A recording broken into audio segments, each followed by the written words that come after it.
Hello, everybody. It's Olivia, and welcome to Global Racing, fueled by fans. The first episode, we are going to go around, introduce ourselves. First off, I'm Olivia. Obviously, I'm a massive Ferrari fan. Favorite driver is Charles Leclerc. Would the rest of you like to introduce yourself? Starting with Tasha. Okay, cool. So my name's Natasha or Tasha, and my favorite driver has to be Lewis Hamilton, obviously. Yeah, it's my favorite driver. Good choices. And I'm Laurine. You can know me at F1 Got Me on TikTok. And my favorite driver is Carlos Sainz, no doubt. And I'm a Chief Force. Would Ferrari fans unite with us? We need to support each other. It's been a rough season so far. Which leads me on to my first point. Let's talk about the F1 season so far. How are we feeling? Are we happy? Are we sad? I'm not happy. Yeah, because it's been painful. Ferrari constantly pains me, and I don't know how much more I can take. But how are you guys feeling? I mean, I feel really bad for you guys, but also like for the drivers, because I feel like last year they're doing so well. So I was thinking they're gonna like carry that momentum into this year, but they've gone backwards. And I'm just like, this isn't good. So I feel like they should just focus on at least getting points at this point. A championship, I mean, it's still early, but at the same time, it's not looking good, you know what I mean? So it's not looking good. I think it's been a lot of changing in the Ferrari team and the Ferrari members. And yeah, what's happening, it's not that enjoyable. Yeah, because Charles has like 6 points. He's below Nico Hülkenberg in the standings. How this happens, I don't know. He's also below Lando. And Lando is in the McLaren. So I'm just confused on how this has actually happened. Because you're right, last season, I swear everyone had more points. This is not fun. Yes, because if we compare with last season, it wasn't always the same team at the top of every races. So now it's just Red Bull everywhere on every podium, and we enjoy it. There's no Red Bull fans here though, so we can speak our truth. It's been rough. It has been rough. It has been. Yeah. But all we can hope for is that throughout the season, someone develops their car, because I'll be honest, though I love Fernando on the podium, that's even happened 3 times now. It's very repetitive. No one knew. And yeah, they need to fix it now. They really do, honestly. Yeah. But do you guys want to give your season predictions? Who do you think is going to take? Actually, that's a bad question because we all know. Okay, just give your season predictions. What are you thinking is going to happen? Okay, I feel like Max obviously is going to win, but as he should though, because he's been driving well. But yet again, you know, the reduction thing, but I don't think that's going to affect them that much because they've already like built a gap to like the rest of the teams. But I feel like championship wise is going to be between him and Checo, which I'm really excited about because I want some spice, I want some drama. I feel like Mercedes could finish second in the constructors, Aston Martin third, and Ferrari fourth, which is really bad, but I wouldn't be surprised. But I feel like, yeah, Ferrari fourth, because they're not doing great. But yeah, again, it's still early. I don't want to say like too much, but that's what it's looking like at the moment. Yeah, those predictions are probably accurate. But the Ferrari fan in me, I can't accept it. I need Ferrari a bit higher than fourth. Laurine, what are we thinking? I will be so sad if Ferrari ends up sixth in the Constructor Championship. Like, no. But I have a really good faith in the Alpine team because we saw in the Austrian GP they crashed into each other, but they were good placed. So, and I'm French, so I have to support them. No, 100%. If they hadn't crashed into each other, Pierre was in like P5, something really high anyway. So I think pace-wise, they can definitely do better. I'm going to have to agree. Max is going to win, but we all knew this. My dad really doesn't want Max to win because he is a massive Lewis Hamilton fan. And Same. ever since Abu Dhabi, he doesn't like Max, to be honest. He wants Checo to win over Max. I was like, fair enough. But I agree. Red Bull are going to be fighting at the top. I think Mercedes are going to make their way back up. Aston Martin, they're really good, but I don't know if Lance is going to get as many points as they could get. And we don't know if the Aston Martin will continue to perform like this, because there is still a lot of races to come, and exactly. I'm not sure if they will continue to do so good. Because like some teams start strong, but they don't develop consistently throughout. So we'll have to see. Yeah. Oh yeah, again, they also have that penalty thing as well for the cost cap, so they might go backwards. So maybe Ferrari could, be third at work. Please, because this is not the vibe. But that is a fair point, because Aston Martin, if we saw them last season, terrible. And by the end of the season, they were decent. So they could do the opposite, really good at the start of the season, then down. I'm not wishing it on them, but I'm saying it could happen. Potential. The other teams, I don't really feel like so much to say. They kind of stick in their own. I think the AlphaTauri and the Williams are quite the same, because the drivers they're driving the same. I have this feeling. Like Alex for me is like Yuki, and Sargent is like the Reese. So that's my comparison. I 100% agree. And I think Haas is in the same area, to be honest. Does anyone else get the Hasses and the AlphaTauris confused on track? They look too similar for me. Every time I see them, I don't know whether it's a Haas or an AlphaTauri. Because it's quite the same. The design is quite the same. And I'm like, okay, it's white. Okay, it's Haas. But then no, it's Yuki or... I'm more time they're like next to each other as well. So you can't even tell, because they're just fighting each other. Literally, I was going to say, I forgot the other team, Alfa Romeo. My bad. Alfa Romeo is very random, though. I don't know. I feel like they're just there for gimmicks, you know what I mean? They're just there. It's either they do well or they do Like Australia was just... I always forget that on the track. Valtteri's, obviously a really good driver, but I don't know where he is half the time. And Joe's, again, really good, but I don't know. So Alfa Romeo, is hidden in the dark, basically. They're just there. But in the Australian Grand Prix, Bottas was last almost the whole race, and I was, what are you doing? Run, battery, run! I think the car is not ready for this season. I was really loving the design of the Alfa Romeo in February, and I was like, okay, it's the new Alfa Romeo. It's gonna be this year with Theo Purcher, F2, and Joe and Bottas, but I'm still waiting.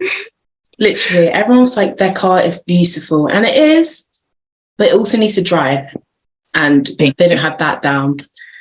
I'm just so confused though, because Valtteri last season would get P5 and P6, and I was like, oh my gosh, the Alfa Romeo can actually do something, but apparently not. So not very impressed, to be honest. But they have time, and also they're leaving soon, I guess, with Audi coming in 2026. How are we feeling about that? I don't know too much about that, to be honest, so I'm not going to say too much. That's fair. I think it would be nice to have a new team-ish, but it's still Sauber, so I don't know how different it will be. They're faster. Let's just hope they're faster. Yes. Please, because an F1 where all the teams are fast, that would be lovely. But yeah, it's going to be a while until we get there. Moving on to the next point, how do you guys feel about F1 TikTok? Because we're all on it. I found you guys for this podcast on it as well. How do you feel about it? Because I feel like it's really changed fans for F1 and how we communicate and what content we create as well. Well, I love F1 TikTok so much because I like everyone's different like perspectives on how they take it and make content, whether it's like serious like race reviews or just like funny edits of like the race. And I've made like genuine friends from my F1 TikTok from like back in like 2019. And like even I met you on TikTok as well. So I feel like it's a good way to like branch out and connect with people. But in a way, it's also, it can be weird, but it's like anything. But mainly the good side, I love it so much. How do you feel? I started TikTok because nobody in my family or in my close ones were watching Formula One, and I needed people to talk to. And then I discovered people, but not only because I'm from France, and I discovered so many people from other countries, and I'm like, wow, it's a big community. It's really a lot of people there that are loving the same sport as me, and I really enjoy it. And I think on TikTok it's really difficult because there's a lot of people who have account, but just to send bad comments, and we really have to make sure it doesn't hurt too much. 100%. I'm not here to be hard. Because there's people that, you're right, have no content. Their profile pictures are like blank, and they'll just go around saying negative things. What are you doing here? Exactly. But like a lot of these people, they just like to project because they're not them, you know what I mean? Or they're just unhappy. Because why are you hating if I'm just making content, or if I'm calling out people, let's say, you know, Yuri Vips, you know? If I'm sharing my hurt, because people like the guy and I like the guy, you know what I mean? If I'm trying to educate to why like what he did wasn't good, and then you're out here saying certain things to me and targeting certain people I'm trying to educate, it doesn't make any sense, you know what I mean? It's just dumb. Literally. And I just hate people like that. But I think F1 TikTok's pretty tame for that, to be honest. F1 Twitter. Yikes. Yikes. But it goes really quick on TikTok too, because I've seen it today with the pit stop problematic. And I see it everywhere on my For You page now. It's only that. And I think it's good because then people can directly be aware of what are the news, what's problematic or what's good. Then, yes.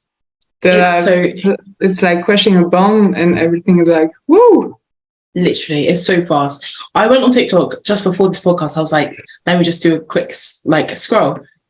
Pit stop, pit stop, pit stop, pit stop, pit stop, like non-stop.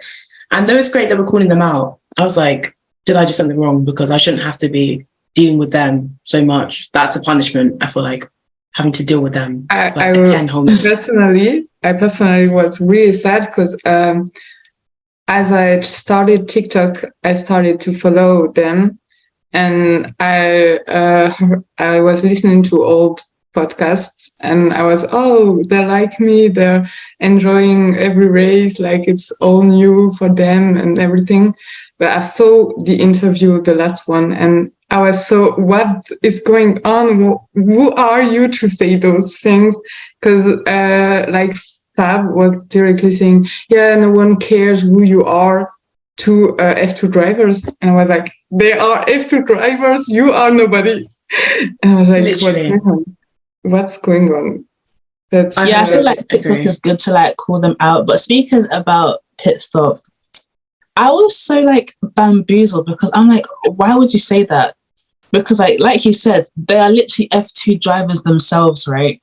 One of them went through something so traumatic, and you're out here degrading all their hard work from like when they were kids until now, saying no one cares, we only care about your personal lives. Like, I'm not waking up early hours in the morning to watch Australia or Japan or China just for their personal lives. I'm not investing most of my paycheck for merch just for their personal lives and like not care about them, you know what I mean? It's just dumb.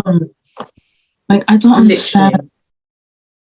It was so, and it gave us fans such a bad rep for him to be like, we all don't care. I was like, speak for yourself, number one, because Speak for you're talking yourself. for the rest of us. We have never, ever said that. Number two, for them to say that to Juan Manuel Correa, the disrespect was crazy. Number three, like you said, becoming an F2 driver takes so much dedication and so much time from when you're a child. Some of these guys start casting at 5 or 4, all the way to them being like 20 now. So for you to degrade like 15 years of hard work is mental. And yeah, audacity, to be honest, for you to be doing all of that is really rude.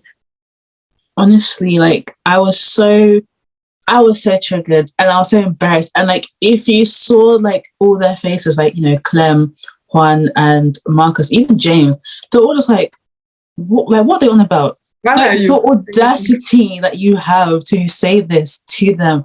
You know what? I'll give it to them because like it's bold that you can say it, but you're still stupid. And they were drinking alcohol. So maybe that's why they also said it. It was just throwing, like the cups were up like this. It was just, they weren't giving themselves a good look. The wine on a white carpet. So bad. They're just making themselves seem really rowdy and loud and obnoxious. Yeah. And it's not a good look at all. And I hope they are gonna make excuses because I think they are good guys, but that what they said is unacceptable, and they need to understand that and not go, yeah, we do what we want. That's our podcast also, because I don't want to hear that. I want excuses or something like that. They need to apologize. Apologize and educate yourself. Learn who some of the drivers are. I just don't. How can you have an F1 podcast? I know that whole idea was we start an F1 podcast and we know nothing. But when was this podcast started? Because I actually want to know. It's over a year ago, minimum. Like a year and a half ago. A year ago. Yeah.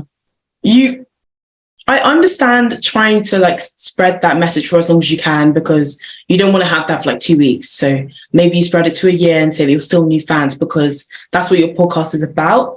But a year and a half down the line, and you're telling me you know nothing. I just don't understand. And it's giving clout chasing. I'm sorry. It's literally giving clout chasing. Like these two guys, like as much as I love them, how on earth can you be saying, oh, we have no idea who you are and like no one cares type thing, or we don't really know anything? Then you admit you're in it for the holidays and, you know, the free stuff. I'm like, there are so many people that have worked hard that deserve these opportunities that you're getting, but you're just doing it just for gimmicks. Like, that's not fair. Exactly.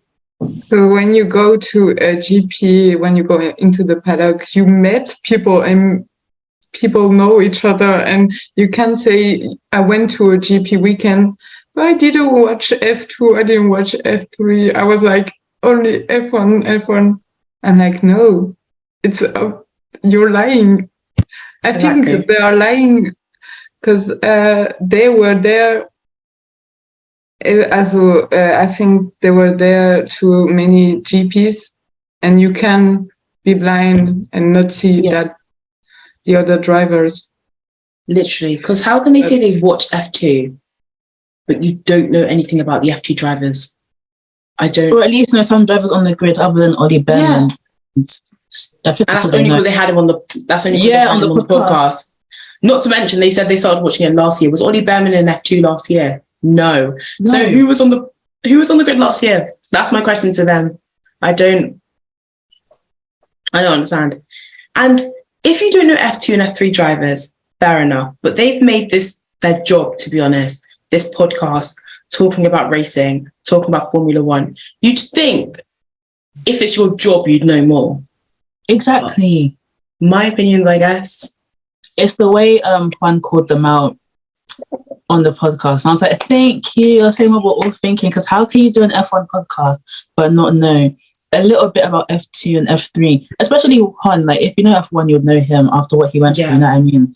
So he could be like a gateway. Or they could have asked nicely to be like, oh, you know, we don't know much about F2. If you could like explain and actually listen. Then when they try and educate them on something, they interrupt and like dive into something else that no one really, you know, cares about type thing. They kept interrupting. That was getting on my nerves like a lot. How can you interrupt racing drivers? Exactly. This is an opportunity that a lot of us want but can't get, okay? And now that you have it, you're not abusing it, not even listening to what they're saying. Like, Literally. boy, get together. Because you don't know about F2. Okay, you've got two F2 drivers in front of you. Ask them to do something, or ask them to learn about it. Before to receive them, you can search them on the internet and at least say, okay, I've read this about you. Is that true or is that complete shit? And then explain me what you do. I don't understand. Thank you. Like, any sort of research would have helped. One quick Google search, I swear, you would have seen everything. And exactly. There you go. Because, like, how can you go on a podcast and not know who they are? You do your background research first, not embarrass yourself. Because how can you go and be like, I don't know who you are? Google exists, Twitter exists, Exactly. TikTok exists. So, like... Because they turned as well. I didn't know who you were until you walked into the room. It was the tap for me when it was like, I don't know who you are. I was like, no. If someone tapped me just to tell me that, I'd be like, the audacity. The worst part is they'd already said before, we don't know who Grandma Correa is. We've heard you say that. You don't need to now say that in front of him as well. I think it was just... And when they said, who's JM? Obviously one. Let's not be done. Like, oh, I can't. And the worst part is I was so excited. I was like, another Screaming Mills episode. I didn't really care that they were in the episode. I was like, Grandma Correa is in this episode. Another Screaming Mills episode. I love Screaming Mills. So I was like, I'm very excited. Watch the episode and that's what I saw. You know what? I love both of them. But like this one was like not it at all. I was like, nah, this is not past the vibe check at all. Also, what I didn't like about that podcast, sorry I'm like rambling about this. No, it's fine, it's fine.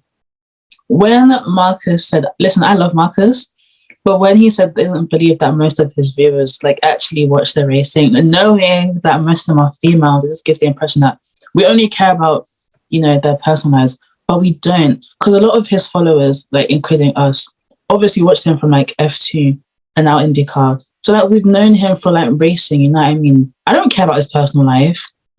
Unlike these two guys, I don't care. I'm here for Screaming Mills and IndyCar, and that's it. And it was just such a shame after the Jamie Chadwick episode as well, because her episode was so good. Yeah, her podcast, Lizzie's podcast, it was just going up. Now it went down the drain. And I was like, oh, they have to redeem themselves in some way. I don't know how. Yeah. Maybe they can have another JM episode, because every time he's on the podcast, it's good vibes. Good vibes. Only, good vibes only. Literally. And like, I wish they called him out directly to be like, what are you doing? I know Juan did like something, but yeah, like, but the rest. Yeah. Yeah. And like, I wonder what was like said, because like obviously they were drinking, they cut stuff out. So I really want to know what else they said. But I know if they posted that, they would have got dragged even more, because it would have been like even worse. But to be fair, with the whole like what do you call it, personal lives, I understand kind of, because when you see drivers like, you know, work, you want to see like the fun side, but not like too much, because you want to have them have like some type of personality, you know what I mean? Yeah, that's what I want to see, but I don't care like too much. If you're a funny guy, that's what I want to know. Other than that, it's okay. I don't care like for the rest. Like the people ringing at the Charles' apartment bell. I was like, okay, some of you are normal. That like annoyed me so much. When I heard that, I was like, do people have no... Who was brought up to go to people's houses and start ringing their doorbell? Do they think who's going to come out and say, yay, here's a prize? That's weird. Nah. This one pissed me off. Wait, sorry. No, it's okay. It's fine. This one irritated me so much. The audacity to leak his address. If I found out where any of these drivers lived, I'm keeping that. That's going to the grave. You know what I mean? Exactly. Because imagine being doxxed. That's so scary. And then you're ringing on the doorbell asking for photos. Leave the man alone. Already the season is not good for him. Leave him alone. Let him rest. He's in his own personal space. His personal bubble. Now you guys have invaded that bubble. Like, it makes no sense. Why? How can you be ringing on the doorbell? That's crazy. That's crazy. The audacity. And I think this week I was really sad to see that pictures of Carlos and his girlfriend was taken as they were together, kissing and everything. And I was like, come on, guys, please, they want their personal life to be private, and you are there taking pictures. And I'm like, I didn't hear about that one, but I'm not surprised because I'm not surprised. No, but that is so weird, because imagine if you're with your partner and doing that and someone's just taking photos, you're gonna be like creeped out. I'd be scared. I'd be terrified. And you probably don't even know until it's up. You probably don't know until it's on the internet. And like, imagine if it just looked weird, and then they're just seeing that on Twitter, like scrolling through their feed, like, excuse me, like that's so weird. It's just not. I just don't think people know what privacy is, and it's scary. It's very, very scary. It's like a bad path, I think, as a fan base people are going down, because I've already done a couple of videos on it, like fangirls and stuff, especially the Wattpad stories. I tell myself I'm not going to be a hater. I always tell myself, Olivia, don't be a hater, but it was the dream realities and things like that. I talked about them and I was like, to be honest, it's not doing anyone harm. But then I was like, just as long as we're not getting to a point where we're going too deep. We've gone too deep. Ringing doorbells, kissing Charles Leclerc on the cheek and getting confused when he doesn't want to kiss you back. That is literally assault, because if it was the other way around, like, they're going to be dragged, you know what I mean? So I just find that so disrespectful, because I love Charles myself. I love Lewis so much. As you can tell from my page, I love him. But I would never in my life attempt to kiss him unconsensually. That's weird. And it's just really weird. Like, oh my days. And like with the Wattpads and the shifting and all of that, and like the POVs, the thing is, is that they're not doing anyone any harm, right? But at the same time, it gets to a point where you have certain ones where it's like, why are you doing that? Why am I doing that? Because you have to think about the driver, because they're also going to feel uncomfortable, because if someone's writing stuff about us, we're going to feel some type of way to be like, why is someone saying that about me, yet alone like thousands of people, you know? And even just touching the drivers during in the paddock or when you're seeing them on the street. I know a lot of people in my personal life that don't like to be touched. And imagine if the drivers don't like to be touched and you're coming at him, so, hey, I don't know. I'm like, what the fuck? They are really human. They are human like us. You don't know what, I don't know. I mean, you made a good point, and I want to talk about that as well. I feel like women in motorsport, we're not respected, and everyone says, no, we understand what you're going through and stuff like that, and they continue to disrespect us. So, to be honest, I don't feel like there's any respect, to be honest. Because I made a TikTok about the F1 Academy, and I received so much bad comments like, oh, it's the kitchen cup, or wait for the crashes. And I was like, please, what is going on? Because the FIA created the F1 Academy for women to step into the F1 world, and you're like, literally, I can't. They always talk about crashes. If you guys know Bianca Bustamante, if you see any of her, she's such an icon. But all her comments, whenever she talks about her racing, they're like, "Oh my gosh, wait for the crashes, da da da da da. I bet you're gonna crash so much," and like it's just so.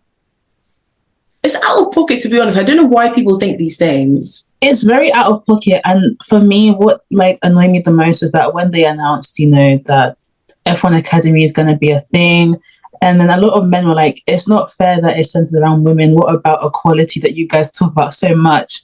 I was like, sir, excuse me. Like, this is to help women, you know, succeed in a very, you know, male-dominated space. And you're now upset that because there's something to help the women in this space, and now you're triggered. Make it make sense. 100%. But if you look in a group of carters, if there's 100 carters there, probably gonna be like one girl and 99 guys. So of course, it's gonna be more difficult for a woman to succeed. Yeah. I saw something about people saying like normalize taking your daughters as well to like go kart tracks when they're kids to see if they'll like enjoy it, which I think would be good because sorry, my brain just went. But I just feel like it would be good, to take them because you never know if they're gonna be interested. Literally, they're like, I'll just take my son, but why wouldn't the girl be interested too? That's my question. Exactly. I'm really hoping that this event and those races from the F1 Academy will show F1 fans that women can do it and that we need to make a F2 of women or F3 of women, because it can be just only 15 girls.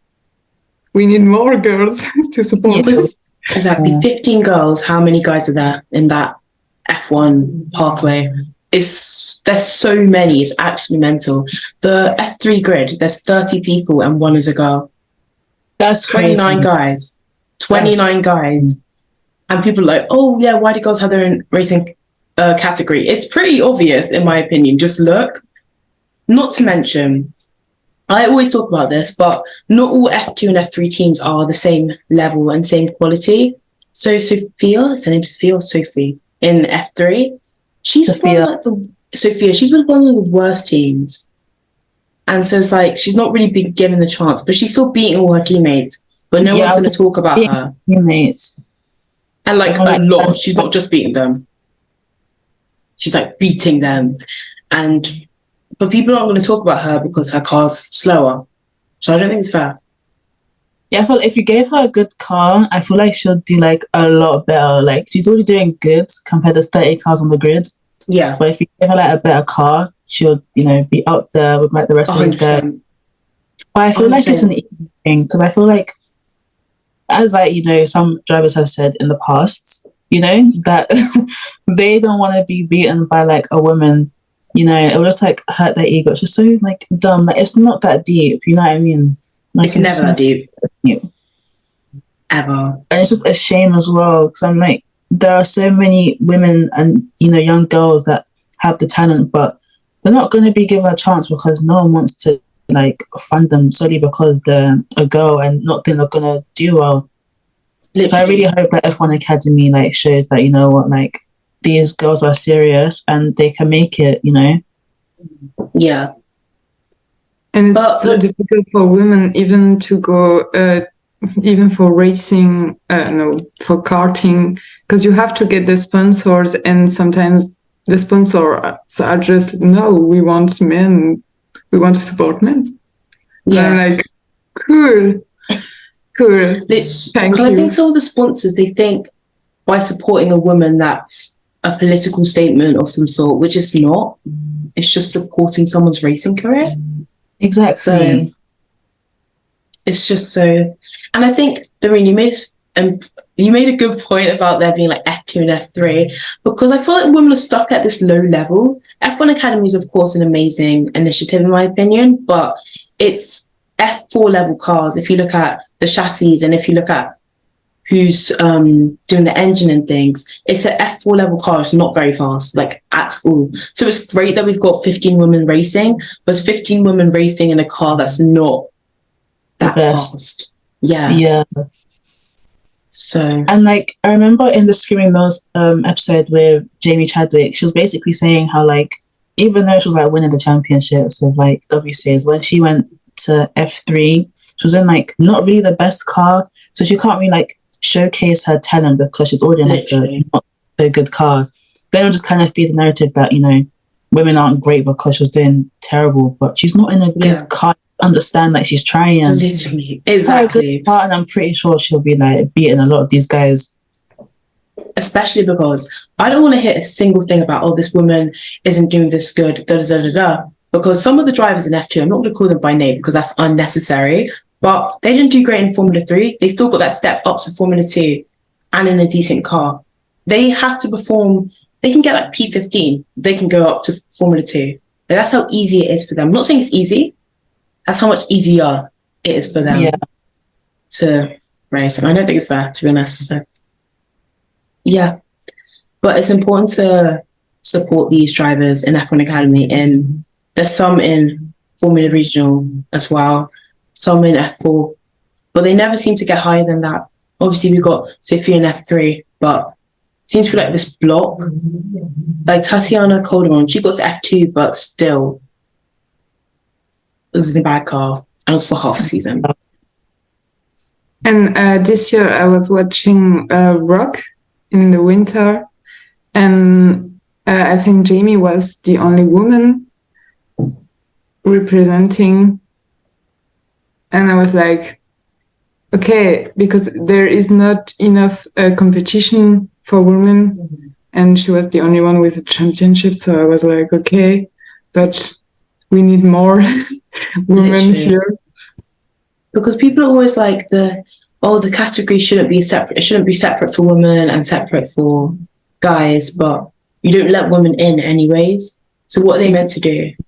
Because when they're not racing in F3, in F2, what categories are they actually meant to be racing in? They need to keep getting experience. So I think categories like F1 Academy are really good for building that experience if you're not going to give them an F3 seat. Like, where are they actually meant to go? So, yeah. Yes, they need these training skills they don't have because there is not enough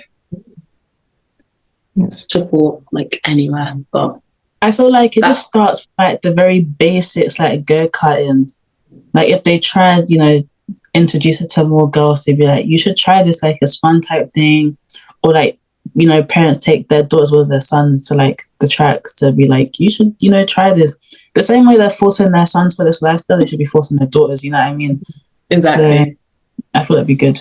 Because if you think about, because you can't wait until girls find the sport on their own. I found the sport when I was like 14.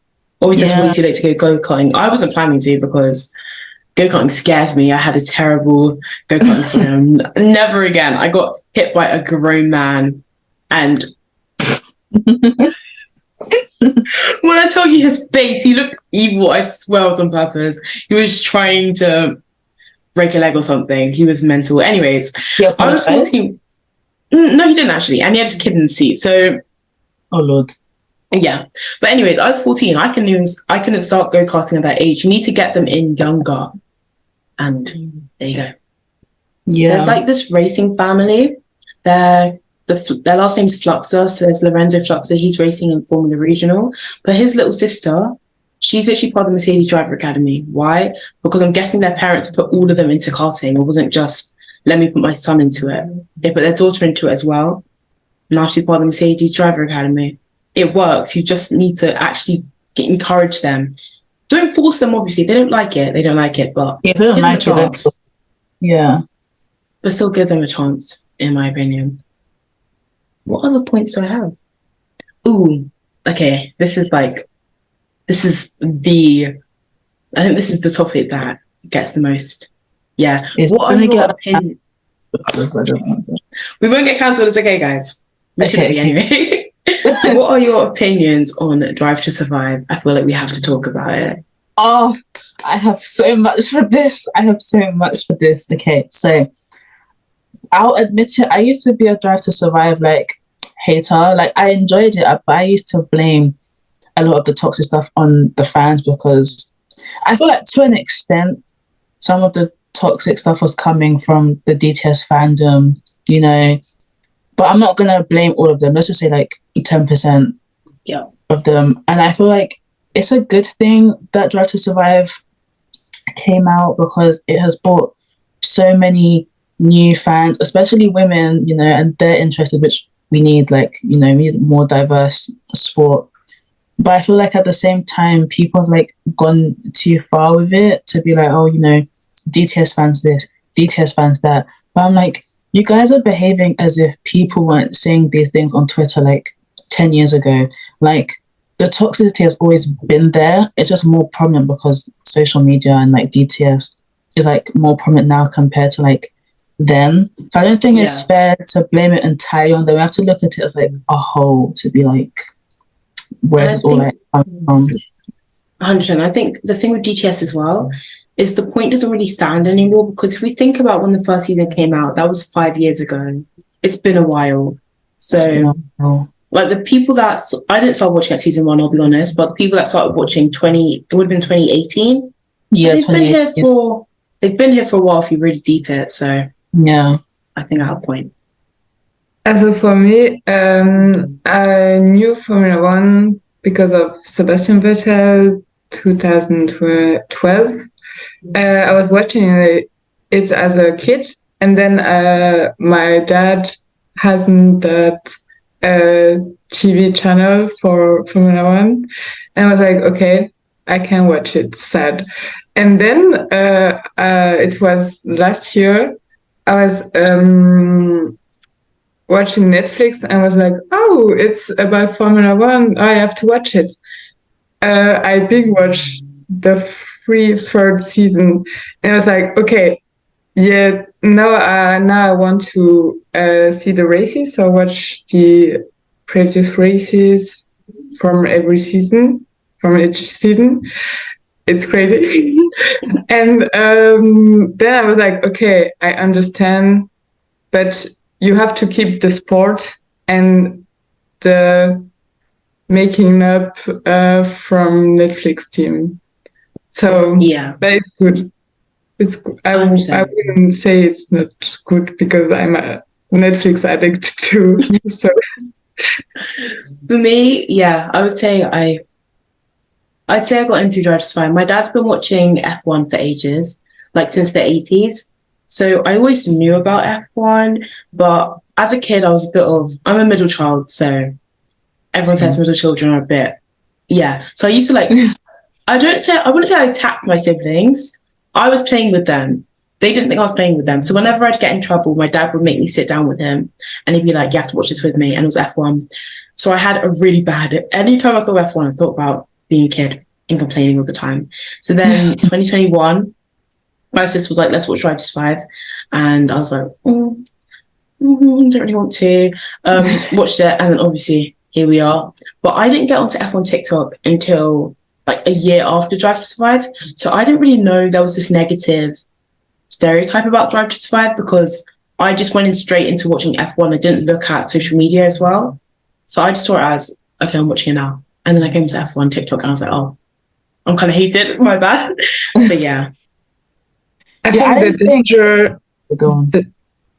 the danger is people that are just following the DTS seasons and are like, oh, I know everything about the drivers, but guy, you don't know them personally. They are not actors. Like, they are personal skills. There are personal problems, and yes, DTS is just there to zoom on the drama points. 100%. So it can be dangerous for new fans if you don't know the. It can be. And I don't like it how they try and make rivalries. For example, Max and Daniel, the first season, 2018, they made them seem like they're, hating each other and all of that. But they're like best friends. They're literally inseparable when they're together, like as we've seen in Australia, for example.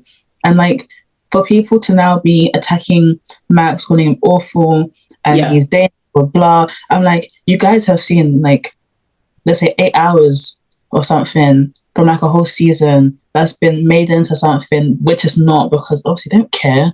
They've gone over it, you know what I mean? So for that, I'm just like, no, sometimes DTS fans can be bad in that sense, but not all of them are bad. They just need to open their eyes and watch races for themselves and just believe Netflix, because they need to understand that this is fake. It's not real. It's not real life. It's made up. I think the thing is, every year we get a new wave of DTS fans.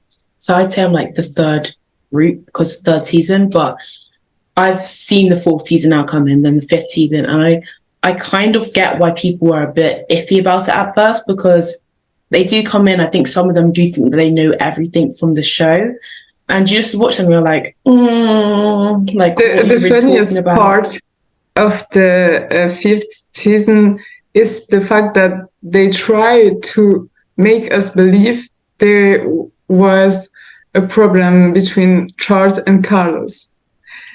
And I was like, come on, watch us, go on Instagram, watch the Scuderia Ferrari Instagram, and you'll see that it's not true. So there is, I was like, no, like between Lando and Daniel Ricciardo, and I was like, there is no problem. There is just drivers that have to go and drivers that stays. Yeah. And it's the market of the drivers. I think that's the funny thing, though. I obviously said that I watched the first 3 seasons. That's how I got into it. But I haven't been able to watch the whole of the 4th season or the 5th season. I haven't been able to watch a whole season since I did, because going back to Drive to Survive is like, it's jarring to watch. When I watch it, I'm genuinely like, what is going on? Because when you watch the season and you watch what Netflix turn it into, I swear they're like riches or something, because it's not the same thing. And I can't watch it, I'll be honest. But it's really funny. It is funny, but then it's funny. But I would say to the new fans, you should watch the entire season, so every race, and then make your own opinion on the season of DTS. Like, just watch some of the race highlights. It's still good. It's just watch some of the race highlights. Yeah, they're like 10 minutes as well. It's nothing major. Exactly. Like, just watch them. You're good. Then that's that. But I feel like also, like, with social media as well as like DTS, I feel like it's a lot of like sheep culture. Like, for example, I could say that I don't like Max Verstappen, and then people be like, oh yeah, I don't like him too, but like, what's your reason? I have my reason. What's your reason? And it's just like a bunch of like sheep culture, which is like really dumb, because you have to like think for yourself. 100%. Like, no, you're right. Someone could say, I hate this person, and number one, they'll probably get hated on. If they don't get hated on, though, people will be like, yeah, you're kind of right. Da-da-da-da-da. And then it just continues like that, and it's just not really the vibe, I'll be honest. But I have a question, actually, specifically for you, Laurine, because we are British, me and Tasha. How do you feel about British bias? Because I've always wanted to ask someone that's not British how they feel about it, because I see it, but I don't see it. So how do you feel about it? I think it's okay, because I know a lot of F1 content creator from France. They are like, okay, I'm fully supported Lewis, but when Lewis is attacking Gasly or Esteban Ocon, they're like, no, Lewis, you're not good. And I think it's normal, because you always want to support the ones who are from your country, because they are the same education as you, they are the same culture, and I think it's okay. I think it's one of those things. If, obviously for the F1 race highlights, they choose David Croft, like Crofty's voice and his commentation, and he's obviously British, so you can't expect a British commentator to not really talk about the British drivers. It's like if they chose a French commentator for the race highlights, they might focus on the French drivers. In my opinion, Crofty and Martin Brundle can take it. There's been certain times I'm like, you guys are really just talking about any British driver you see. Like, they're not talking about what's actually going on. They'll just talk about Lando's here, George is here. Sometimes I see it, but sometimes... But that's sad. That's sad, because there's not just only 3 drivers out there. There is many more. Yeah. So. I remember I feel like with the British bias, I can't speak. I feel like with the British bias, like, it's there, but it's not there at the same time. Because I feel like there are moments, let's say, for example, the 2021 season and Max and Liz, like, there are some things that Liz might have done to be like, maybe if he didn't do this, then this wouldn't have happened. But then the British media will be like, it's all Max's fault. And like, he's the wrong all the time. He's dangerous, blah, blah, blah. But Lewis literally could have done something which could have instigated something to happen. You know what I mean? Yeah. Or just like shade any driver that comes in between any of like those 3 drivers. I'm like, well, what's the reason? Literally. Literally. Because I remember Hungary 2021 when Esteban won. There was like, when everyone went into the pits and it was just Lewis had his own start. I remember George went to the front of the pits and they thought that George was going to lead the race basically, but he'd actually jumped the whole queue. And I remember they were like, oh my gosh, what happened to George Russell? What happened to him? What happened? He literally made a mistake though. He went in front of everyone, but they immediately thought someone must have hit him. He must have had a puncture. It's just that mentality that the British drivers can do no wrong when obviously they can. So call them out when needed. That's what they need. You need to call them out when needed. Yeah. They make them seem like golden boys when they're not. Literally. But I never saw, I'm not going to call this British bias anymore, but I didn't realize the British loved George and Lando and Lewis so much. I knew it because everyone says it, but when I went to Silverstone last year, Silverstone was great, by the way. Saw Carlos's win live. Great stuff. But the clapping whenever Lewis, Lando, or George came around was so loud. I was so surprised because I was clapping for everybody, but they'd give you looks like the people in the grandstands would look at you weirdly if you clapped for anybody else apart from those three. And yeah, it was weird because I remember I was clapping for Carlos and Shaw and I got a look from a guy. He was like, I was like, okay, never mind. You better start running. No way. Start running. Like I never thought that was going to happen because I was like, British people like the drivers because they're British, but I didn't think they'd look at me weirdly. There was this one lady that she was a massive Red Bull fan, and she'd stand up for Max every single time we come around. The look she got. That's not a safe space. That's not. She needs to go. She needs to go. It's like when people went to Zandvoort and like if you supported anyone else, especially Lewis Hamilton, and stuff was going down just because you supported this guy. You know what I mean? It's crazy. Like it's okay to be like, but I don't think it's serious to be given like side eye and like doing other stuff because it's not that deep. It's like the drivers being booed from the crowd. I am watching it on English canals, so I always hear the crowd, and sometimes I'm like, wow. It's I don't know because I'm not there, but imagine you finished second from a race that was 2 hours long, and you come in front of the people there, and they are, woo, literally, we don't want you. I think that one's bad, but the worst one for me is when a driver crashes and I hear cheers. When I hear people cheering, that's so disrespectful. It's like at Silverstone when people were cheering, like fully got out their seats and were like, "Let's go!" When Max fully hit that barrier thing, that's so like sad. Like, how desperate are you? You know what could have happened to Max? They were like, "Yeah." God. He was so winded, like physically, and you could like hear it that it was a big thing, and you're out here celebrating. Like that's like so wrong. Screaming, jumping for joy. It's really something in my like. I don't. Yeah, I don't. Or like when this, go on. This comportment. So this people doing this, I feel it really disrespectful for the drivers because they're only doing their jobs, and you can be happy or not, but it's enough. It's your opinion. Yeah. Literally. Like they're doing so much to entertain us, and then when something goes wrong or like they crash out here celebrating, they're putting their lives on the line. Literally. Out here celebrating when something could go like really bad. Like that's so bad. It's so foul. We've seen such bad things happen in the past in the sport, and you know how wrong things can go so fast. Yet you're like, cheering to crashes. It's really like weird. Like, are you a psychopath? It's okay to say because probably. For you to be clapping at someone hurting themselves is really weird behavior. But yeah. Does anyone have any more points they want to talk about? I'll open the discussion. Let me think. Because there's so much. There's so much that there's like, yeah.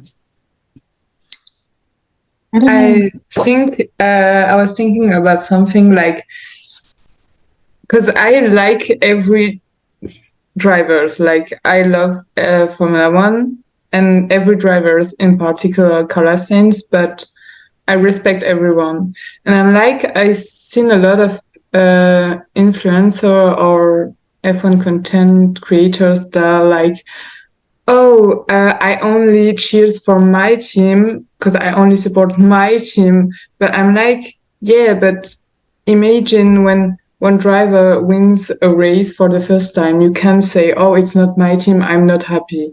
Because Yeah, it's the first time he wins in this sport. It's so magical. And I'm like, people not supporting that effort from a young driver, then I'm like, why are you watching?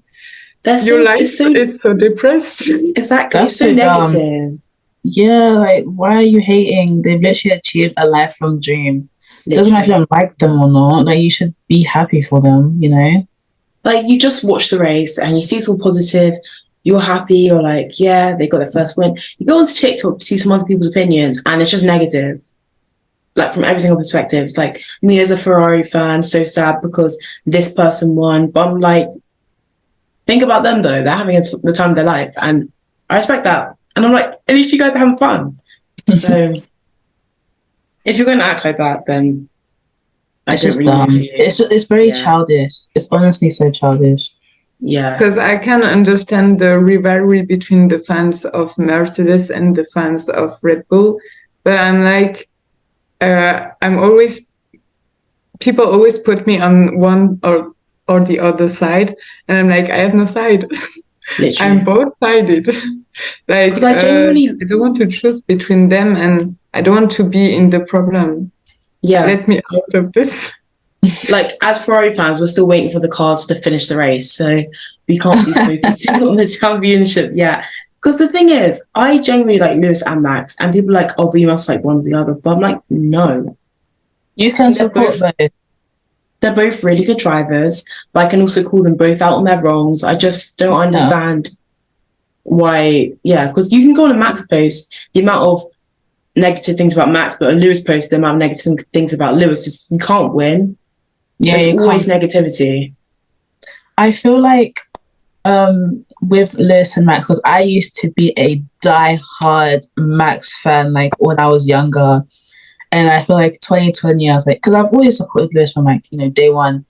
Yeah. But like in 2020, I was like leaning more towards Lewis type thing. And, you know, 2021, I was like, ugh, you know, it was like difficult. And like the championship was like bittersweet for me personally, because obviously I wanted Lewis to, you know, beat the world record, but Max won his first. And like, I feel like little thing would be like, oh my God, like this has actually happened, like he won the championship. But yet again, little Tasha's like, oh no, he's just lost out because of this, you know what I mean? So I feel like you can support both. You just have to be respectful. Like if you don't like the other one, it's okay. Just don't be hating or like sending death threats to either drivers or fans. Like it's never that serious. Ever. Like, because I've seen a lot of French F1 content creator, I like supporting Mercedes or supporting Alonso or supporting Ferrari, and they're like, oh, we want Max death, we want him to die. And I'm like, what are you saying, people? It's so crazy. It's so crazy. And I only seen that in on the French platform, so on the French side of F1 fans. And I'm like, are we just, what is our mentality? Like, why are we wishing people death? yeah. Yeah. Power of that the tongue. I was really shocked. I was really shocked when I've seen this. Because I've seen this at least 3 times, 4 times. And was like, okay. And what's the point of saying this? I'm still trying to deep that someone actually would say that. That is so out of pocket. Why would you? Yeah. They're crazy. And you can't imagine because you didn't see the post or the video, but there were people liking. Like I was watching like what's going on here. That's why I really do content in English, because I think people around the world are better than French people. I mean, you're surprised of like the English fans as well. Like they'll be saying some outrageous stuff too. Out of pocket, consistently. Just out of pocket. Like, for example, I called out Yuri Vips and people were saying certain things, and I was like, like it's not that serious. But it's just it's crazy. I know exactly what type of people you're talking about as well, because I say anything about race, gender. Yeah, those are the two topics they love to get on my back about. They're like, you're being a snowflake, you're being sensitive, da-da-da-da-da. Why would I not be, though? I don't understand. They always have something to say. If I ever mention, like, race, because, like, you know, because, like, racism, it's just silly. Like, there's no need to attack, you know, certain drivers on the grid because they're not white. And now you may mention that this isn't okay, they're now going to start calling you certain names or like certain emojis for trying to call it out and be like, oh, it's not that serious, it's not really politics. But I'm like, our rights as like, you know, non-white people, like women, they shouldn't be politics. Like you not saying certain things and giving us opportunities shouldn't be politics, in my opinion. And like, there's no need to be saying such like foul stuff about either drivers or fans, you know, it's awful. Because ours is the double, because obviously these fans love to be misogynist and racist, so we've obviously got the double thing. But it's just, they're so out of pocket consistently. I just don't understand how you can live your life hating on anyone you see. Do you go out in public? Because you're going to see a woman somewhere. So I really hope you're not treating them the way you treat the woman online, but honestly, it's not. Yeah, no, it's not the vibe at all. It says we have 3 minutes left, so we'll wrap up. Thank you guys for listening. I hope this went well, and I'll see you guys again for episode 2 of Liberating Fueled by Fans.